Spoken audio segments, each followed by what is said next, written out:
네, 오늘 저녁 중보 기도회는 코로나19로 어려움을 겪고 있는 우리나라와 세계를 위해서, 그리고 이제 우리 교회가 시작하는 우리 교회의 리모델링을 위해서 집중적으로 중보 기도하기 위해서 모인 모임이자 기도 시간입니다. 약 30분 정도의 시간 안에 집중적으로 기도하고 마치려고 하니까요. 잘 집중하셔서 말씀도 잘 들어주시고 코로나19의 종식을 위해서, 그리고 우리 교회의 리모델링을 위해서 집중적으로 열심히 기도해 주시기를 부탁드립니다. 오늘 첫 번째 함께 나눌 하나님 말씀은 신약성경 누가복음 7장 11절부터 17절까지에 있는 말씀입니다. 7장 11절부터 17절까지의 말씀, 신약 100페이지에 있습니다. 제가 대표로 읽겠습니다. 그 후에 예수께서 나인이란 성으로 가실새 제자와 많은 무리가 동행하더니 성문에 가까이 이르실 때에 사람들이 한 죽은 자를 메고 나오니 이는 한 어머니의 독자요 그의 어머니는 과부라. 그 성에 많은 사람도 그와 함께 나오거늘 주께서 과부를 보시고 불쌍히 여기사 울지 말라 하시고 가까이 가서 그 관에 손을 대시니 맨 자들이 서는지라.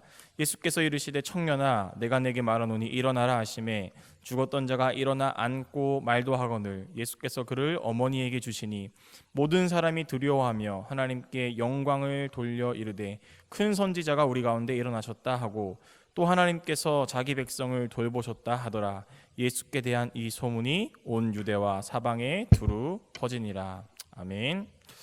네, 오늘 저녁 중보 기도회 자리에 영상으로 함께 예배드리는 우리 모든 성도님들의 가정과 기업 가운데 하나님의 은혜와 평강이 함께 하시기를 주님의 이름으로 축복합니다.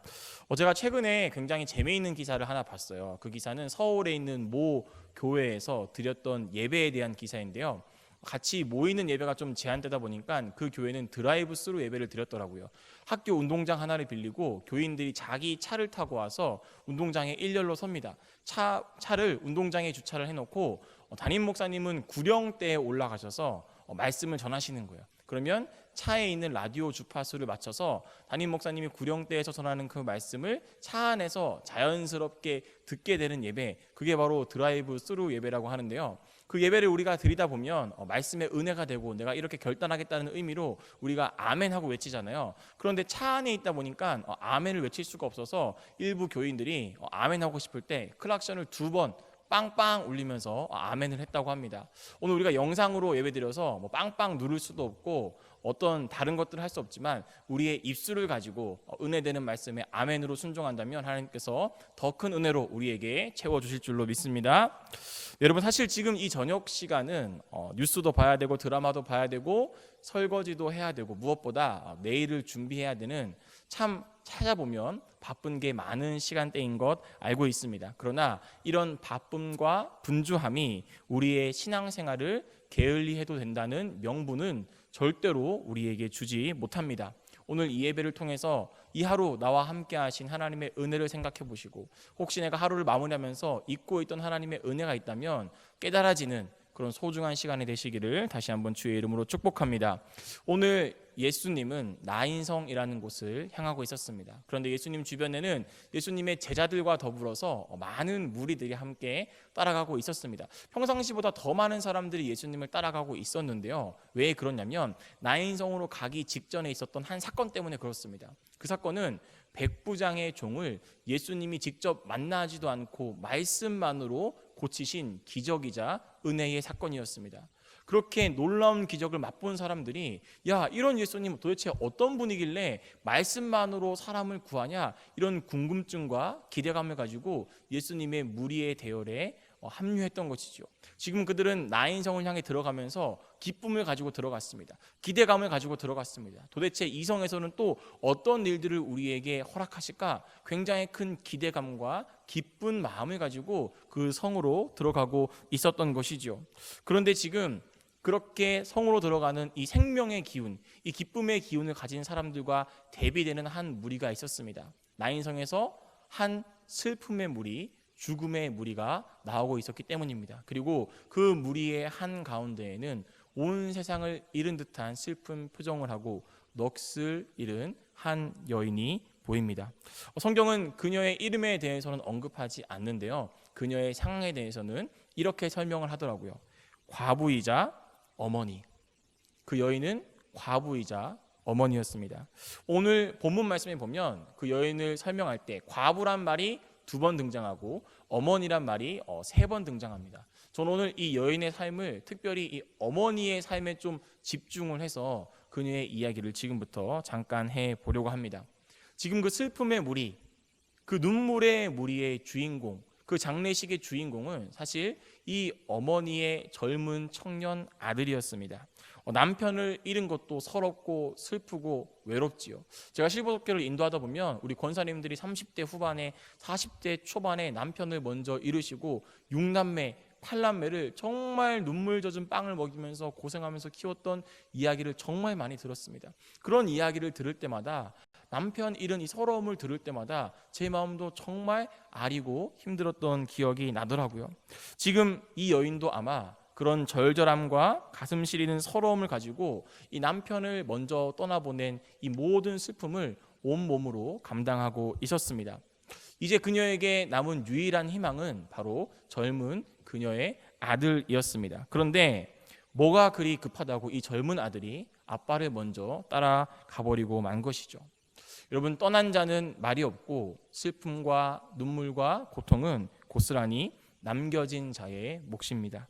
남편의 죽음이라는 이런 절망 앞에서 그래도 작지만 아들이라는 희망이 있었기 때문에 그녀는 이 세상을 살아갈 수 있었습니다. 그러나 이제는 그 작은 촛불마저도 거센 바람에 휘날려서 꺼지고 말았고 온통 어두움만이 그녀의 인생에 가득 채워져 버리고 말았던 것이지요. 그런 절망의 여인, 이 슬픔의 여인이 속한 이 눈물의 무리, 슬픔의 무리가 지금 이 기적을 체험한 기대의 무리, 생명의 무리, 예수님의 무리와 마주치게 된 게 오늘 본문 말씀의 이야기인 것입니다. 과연 이 여인의 절망과 슬픔과 상처와 인생에 대한 이 부질없음은 누가 해결해 줄 수 있을까요? 그저 시간이 지나가기만 우리는 기다려야 하는 것입니까? 과연 지금 저와 우리 성도님들이 겪고 있는 인생의 고통과 절망과 상실과 이 눈물의 덧없음은 정말 시간이 지나야만 해결되는 그런 것들일까요? 아니면 우리는 그냥 체념하고 인정하며 팔자겠거니 운명이겠거니 라며 생각하며 이 세상을 살아가야만 하겠습니까? 오늘 성경 말씀에 등장하는 이 여인을 보니까 그렇지 않더라고요. 오늘 본문 말씀 13절에 보면 예수님이 여인에게, 그리고 여인처럼 절망하고 눈물 흘리고 삶의 희망을 잃은 저와 여러분에게 이렇게 말씀하고 있습니다. 울지 말라. 울지 말라. 예수님이 이 영상을 보고 계신 권사님을 향해서, 집사님을 향해서, 집사님의 가정을 향해서, 장로님의 가정을 향해서 울지 말라 말씀하시는 거죠. 이 울지 말라라는 말씀은요, 단순히 우리를 위로하기 위한, 할 말이 이게밖에 없어서 최선의 말로 어쩔 수 없이 하는 그저 그런 말이 아닙니다. 예수님의 이 울지 말라라는 뜻은 내가 너의 인생에 있는 너의 눈물을 이 시간부로 끝내겠다라는 예수님의 능력이자 약속의 확실한 선언인 것입니다. 그런데 생각해보면 사실 오늘 이 여인이나 또는 그 슬픔의 무리에 있는 사람들 중에 어느 누구도 예수님께 찾아온 적은 없습니다. 어느 누구도 예수님께 나와서 예수님, 지금 이 죽은 아들을 좀 고쳐주십시오, 살려주십시오, 예수님께 요청하거나 간청한 사람은 성경 어디에도 등장하지 않습니다. 그 어머니가 믿음이 없어서 못 나간 것일까요? 또는 그 어머니가 예수님을 못 알아봐서 예수님께 간청하지 못했던 것일까요? 저는 이렇게 생각하고 싶습니다. 지금 그 어머니는 예수님께 나아갈 힘조차 없고 누군가를 알아볼 수 있는 기력조차 없는 이 여인의 절망이 너무나도 크기 때문에 그녀는 예수님께 나아갈 수 없었고 그 주변의 사람들은 예수님께 나아갈 수 없었던 것이죠. 여러분, 가끔 성도님들도 이런 경험 해보신 적 없으십니까? 기도해야 되는 걸 너무나 잘 알고 있습니다. 분명히 지금 나는 기도의 자리에 나아가야 된다는 걸 누구보다 잘 알고 있어요. 내 주변의 문제들이 점점 커지고 그게 진화되기는커녕 점점 더 부풀어지는 그런 상황들을 보면서 기도해야 되는데 기도해야 되는 걸 알면서도 기도가 혹시 터지지 않은 적, 혹시 그런 경험 성도님들은 없으십니까? 기도해야 함에도 불구하고 기도가 안 나오는 그런 상황은 사실 우리가 믿음이 없어서 그런 것은 아닙니다. 기도가 터지지 않을 만큼, 기도를 할 수 없을 만큼, 기도가 나오지 않을 만큼 지금 우리가 겪고 있는 이 절망의 무게가 너무나 크고 깊기 때문에 우리가 가끔씩은 기도해야 되는 걸 알면서도 기도하지 못하는 순간이 있는 것이죠. 그런데 기도할 수 없는, 하고 싶어도 못하는 그런 상황 가운데에서 오늘 예수님은 그 여인에게 먼저 그리고 스스로 찾아가신 것입니다. 여러분, 이 본문의 말씀이 우리에게 굉장히 위로와 희망이 되지 않습니까? 마찬가지입니다. 우리가 예수님께 기도할 힘이 없을 그때에도 이 상황이 믿기지가 않고 너무나 절망스러워서 차라리 내 인생에 지우개가 있어서 이 문제를 좀 지워버렸으면 싶은 그런 절망과 고통 중에 있는 우리 앞에 예수님은 그런 우리를 홀로 두지 않으시고 스스로 직접 우리에게 먼저 찾아오신다는 사실을 꼭 기억하시기를 바랍니다. 오늘 이 영상을 통해 예배드리고 있는 모든 성도님들의 삶 가운데 그 여인에게 먼저 찾아가신 이 예수님의 찾아가심과 긍휼히 여기시는 은혜가 함께하게 되시기를 주님의 이름으로 축복합니다. 자, 이제 말씀을 마무리하겠습니다. 이제 그녀에게, 그 여인에게 어떤 일이 일어납니까? 오늘 본문 15절 말씀에 보면 이런 본문이 등장합니다. 예수께서 그를 어머니에게 주시니. 지금 그 어머니에게 가장 큰 절망이 아들의 죽음이었다면 그 어머니에게 가장 큰 희망은 아들의 생명 아니겠습니까? 어머니라는 존재가 가지고 있던 그 인생의 가장 큰 절망과 눈물이요, 예수님을 만나고 났더니 기쁨과 환호로 바뀌었습니다. 이 본문을 보면서 저는 확신했습니다. 오늘 우리에게, 오늘 성도님들의 삶 가운데 닥친 눈물과 절망은 예수님을 만나는 순간 끝난다는 사실을 저는 확신하게 됐습니다. 성도님들의 절망이 예수님을 통해 끝나게 되기를 열심히 기도하겠습니다. 성도님들의 끝맺음이 아무런 탈 없이 잘 되기를 예수님께 간절히 기도하겠습니다. 무엇보다 성도님들의 삶 가운데 회복과 새로운 출발이 하루빨리 시작되기를 간절히 기도하겠습니다. 여러분, 성을 나갈 때는 그 여인은 슬픔의 물이었고 눈물의 몰이 속에 있었습니다. 그러나 지금 예수님을 만남으로 기쁨의 물이, 생명의 무리가 되어서 다시금 성으로, 다시금 그녀의 일상으로 돌아오게 된 이야기가 오늘 본문의 이야기입니다. 코로나19로 인해서 우리는 지금까지 한 번도 경험해보지 못했던 새로운 일상을 살아내고 있습니다. 곡소리들이 들리고 병 걸리기 전에 먼저 굶어 죽겠다는 이야기도 들립니다. 절망의 상황인 것은 분명합니다. 그러나 우리에게는 우리를 긍휼히 여겨주시는 나의 주님이 계심을 꼭 기억하시기를 바랍니다.